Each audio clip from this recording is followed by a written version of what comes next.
Time to be updated with the latest showbiz buzz dahil ihatid din namin sa inyo mga mainit na balita sa mundo ng showbiz. Una rito, pasok na sa final round ng America's Got Talent Season 20 ang Filipino-American singer na si Jessica Sanchez. Nitong semifinals, nagatid si Jessica ng heartfelt rendition ng kantang Golden Hour ni Jake na umani ng compliments mula sa mga hurado.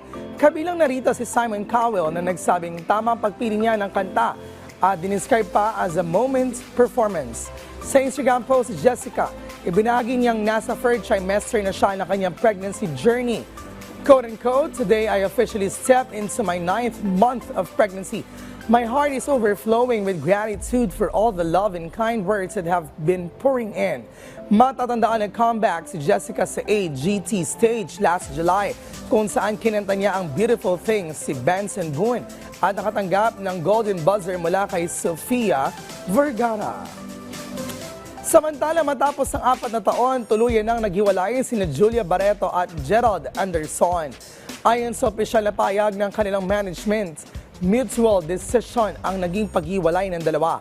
Hiling nila na igalang ang kanilang desisyon at iwasan ang pagkakalat umano ng mga maling impormasyon. Dagdag pa rito, nagpasalamat daw sina Gerald at Julia sa fans sa pagbibigay ng pagmamahal at suporta. Noong Hunyo lamang ngayong taon, mismong si Gerald pa nagsabing okay sila matapos kumalat ang breakup rumors. Samantala, last year, naging bukas si Julia sa kanyang pag-amin at sinabi na mahalagang mag-take ng accountability o akuin ang naging parte niya sa kontrobersyang kinasangkutan noon. Matatandaan taong 2021, inamin ng dalawa ang kanilang relasyon. 2 taon matapos madawit si Julia sa issue ng breakup ni Gerald at Bea Alonzo noong taong 2019.